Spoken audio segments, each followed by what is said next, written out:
¿Qué tal? ¿Cómo estás? Bueno, como dice mi amigo Tony Peró, todo huésped es VIP. O por lo menos deberíamos tratar de que lo fuera. Pero para eso primero hay que saldar algunos gaps. Hoy queremos hablar de eso, de los gaps de calidad. ¿Qué es un gap? Un gap es una brecha, es una diferencia que tenés que cerrar.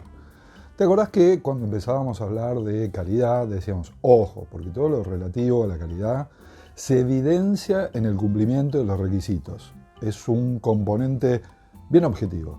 Pero por otro lado, también está su complemento, es decir, la satisfacción del cliente, que es el componente más subjetivo, si vos querés. Lo primero es bastante mensurable, relativamente fácil de comprobar.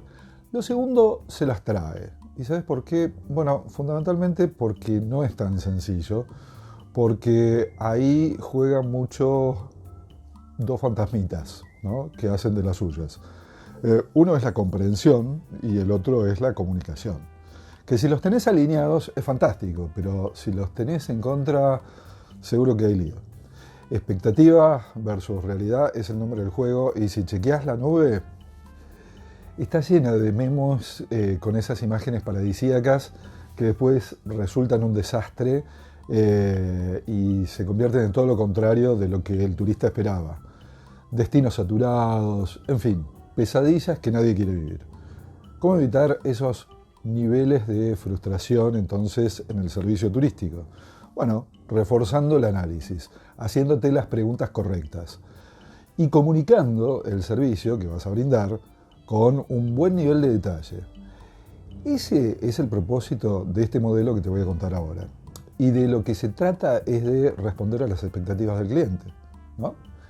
Así que arranquemos.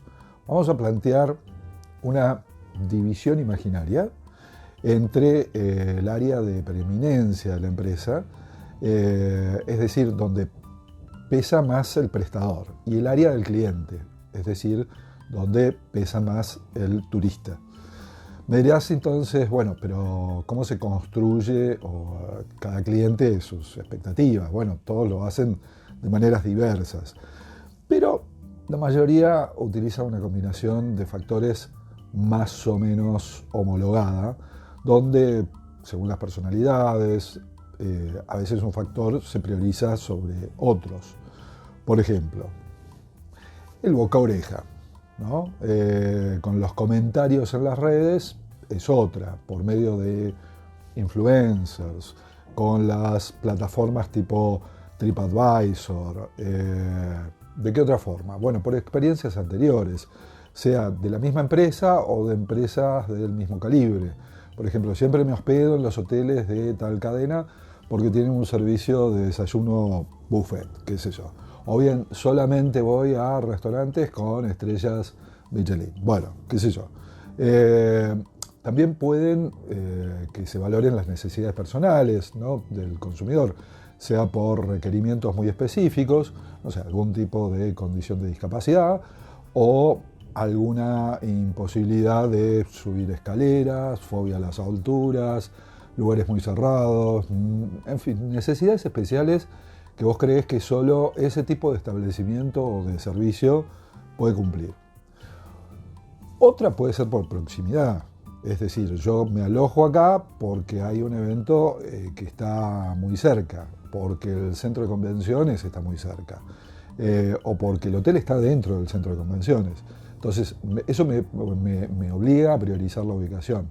Pero también puede ser por la vista, por la comida, por el tipo de viaje. No es lo mismo un viaje de negocios que uno de egreso o un viaje de bodas.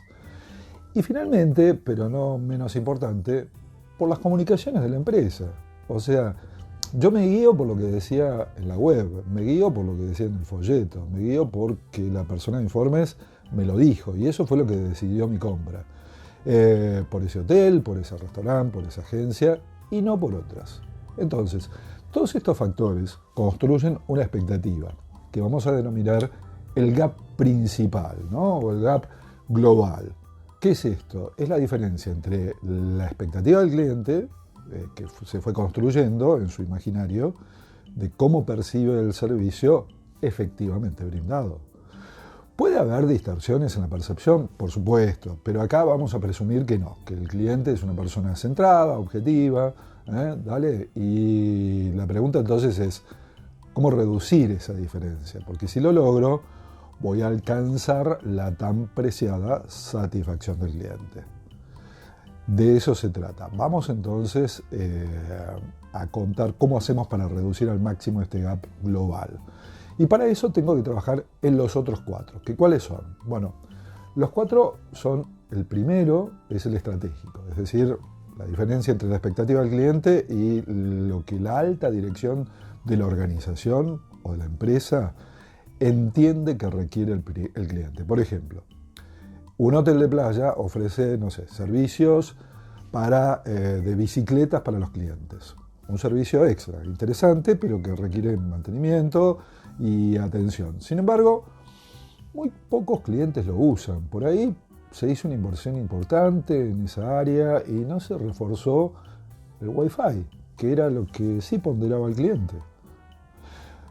Supongamos ahora, vamos con el segundo, que la alta dirección entendió lo que necesitaba el pasajero. Entendió que era para el pasajero lo importante. Aún así, podemos encontrarnos con un segundo gap, que es el gap técnico o de diseño.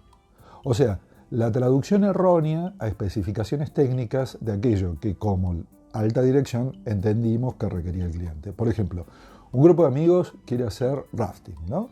Y una agencia les vende la excursión. Lo que no hace la agencia es preguntarles qué grado de experiencia tienen. Es decir, le dieron el producto que necesitaban, sí, pero esto no preguntaron qué tipo de circuito, quiénes eran los integrantes. Entonces, de nuevo, se entendió la necesidad, ahí no hubo confusión, pero el requerimiento técnico ofrecido no fue el adecuado porque ese nivel de rafting es muy difícil para alguno de los miembros del grupo.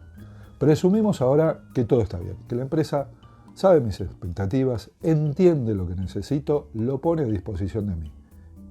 Y acá puede aparecer un tercer gap, que es el funcional o de ejecución. Fue comprendido, fue bien traducido, pero mal ejecutado. Por ejemplo, una agencia de viajes me ofrece un paquete de vacaciones que incluía un vuelo, un hotel y un coche de alquiler, ¿no? Y todo eso está. Sin embargo, cuando los clientes llegan al aeropuerto, se dan cuenta de que el auto es muy chico, que no entraba todo el equipaje, por lo cual tuvieron que incurrir en gastos, alquilar otro auto, pasar un mal momento. Finalmente, nos encontramos con el cuarto gap, que es el de las relaciones externas, es decir, la diferencia entre el diseño del servicio y la comunicación. Dicho de otra forma, detecto la necesidad, diseño un servicio adecuado, lo ejecuto correctamente, pero no lo comunico bien, con lo cual no acorto la brecha global entre lo esperado y lo percibido. Al contrario, por ejemplo, en el menú de mi restaurante hay opciones veganas y aptas para celíacos. Bueno, pero resulta que esas opciones solo están disponibles los fines de semana.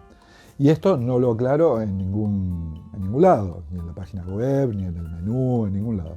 Entonces, cuando el cliente la solicita en la semana y yo le diga, no, mire, es para el finde, y eso va a ser incómodo, va a ser frustrante, pero yo mismo lo generé. O sea, a partir de una mala comunicación. Como habrás visto, nada nuevo bajo el sol.